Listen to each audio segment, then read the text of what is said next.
Hi, welcome back to the session. Uh, we've just seen a few examples earlier in the last video that was uploaded, and now what we get to see is that all products are not the same, and definitely all services that we provide, all solutions that we provide, are also not the same. There are different benchmarks, there are different dimensions to each product and each solution. Now let's look at something very simple.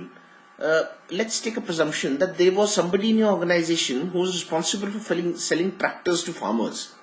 Now, if you were to go and ask this person, how exactly does he do it and why is he so effective, the person may or may not be able to answer your questions. It is similar to a situation wherein a sportsman who's excelling in his field may or may not become a coach. And similarly, a person who becomes a coach and excels in that particular field might not have been a star sportsman, might not have been the best in the field. Another example that I can take over here is there was an experiment that was conducted, and wherein it was found that if you wanted people from the customs department to pretend that they were smugglers or that they were miscreants or militants at an airport, and they were trying to simulate that, and they were trying to create that entire dramatic situation for their employees, but that those experiments failed. They failed as training experiments. Reason being because the personality traits of such people are such that they just couldn't blend in. They just couldn't pretend to be folks who are not upright, straight, not alert. So they immediately got caught. So it failed as an experiment. So similarly, what you need to observe is what that individual is doing. What is his behavior while he's selling that tractor, right? And similarly, you need to extrapolate that on selling solutions, selling other higher level products. Let's have a look how that will happen. Now here are some quick mantras. Firstly, let me assure you, talent is overrated. There is nobody who's extremely talented or born with a natural talent, and there is nothing that you cannot learn if you put your mind to it. So there are certain folks who will show a lot of potential for sales and marketing, but that does not mean that they were naturally born with it. So again, it comes to that same debate of nature versus nurture.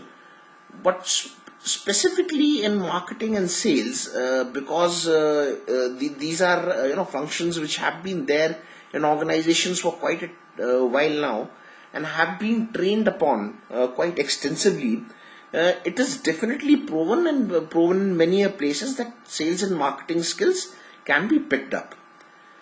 What we need to first realize is that because we are not selling retail small time products which are like FMCG products, we are not selling toothbrushes, we are not selling tractors, we are selling solutions, we are selling products which are a higher level product. So what we need to first focus on is the customer's need, and that's the blue squarish thing that you have over here. The core business challenges are what we should be able to ascertain. Let's presume I'm a person who has worked most of his life in the manufacturing industry, and that also maybe with Asian Paints or with some other paint manufacturing organization. And suddenly I'm told that I need to go and sell something to maybe, let's say, Mindtree. Okay? Organization in India, in Bangalore, quite a famous organization, quite well known, for some extremely wonderful knowledge-based products that they have.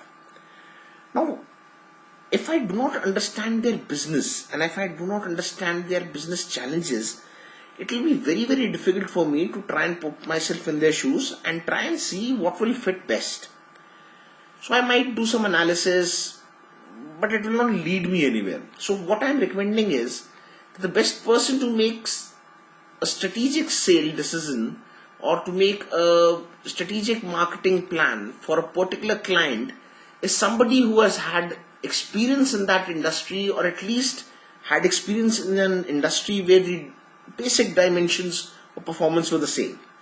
So let's say such a person is available to you, and that person goes ahead and does some analysis. He commits to himself at this point that yes, there might be some customization which might be required. Does not necessarily commit it to the client at this point in time. Then of course the usability and the cost and those things matter the most probably. And then the overall value add. What will be the value proposition? Now these things the person needs to keep in mind. Whereas what is actually happening in the market is, because of a lot of disruptive innovation and other things which are coming in, there are a lot of small time organizations, there are a lot of entrepreneurs, fellows like me who are going ahead and saying, okay, fine, we will provide you something which is being provided by a higher level organization, a much more mature organization, but because their products, their services are probably tied down with some red tape, or maybe because they are developed at enterprise levels, they become extremely cumbersome to deploy, extremely cumbersome to use. So what we are going to do is we are going to provide you something. So while the logic might be correct, while the model might be correct of disruptive innovation, but what is wrong is the way we try to sell it, the way we try to market it. What we are selling and marketing is not what is required by the customer, but what is topmost in our area of competence. Let's take a presumption I am very good at analytics. I would love to provide every solution that is bundled with analytics, even though it might not be required, even if people might just survive with a small Excel dashboard. I would love to keep on pushing some, extremely complex things, but that will not serve their purpose. Let's look at an example over here. Let's say that the Windows operating system did not have so many revisions, and maybe they had, I think they've had somewhere about 11 versions coming out till date. Maybe they just had 4 to 5. How much less of pain that would have caused us? Most of us users, we do realize that changing any kind of technological tools definitely causes pain, and there's a lot of things that we can discuss on that. We do a separate change management workshop for that. I hope you can see those videos. Okay, so the ego and identity of the brand again becomes very, very critical for the entrepreneur. Whenever they approach a client, if the client says, can you customize this, the first thought is, oh my goodness, he does not like my design, he does not like what I have done. The next thing is the funds. The funds will always be at a premium. There would be challenges with that. But if we were to understand the customer's need, then we could probably focus whatever funds, limited resources that we have in the right direction, in place of throwing them all over the place. Okay. Now, like I said earlier in my earlier slide, observe the behaviors, observe the techniques. That was for a small time sale or some maybe customer service interaction. And now here is what you would probably do in a strategic selling or a strategic marketing kind of a situation.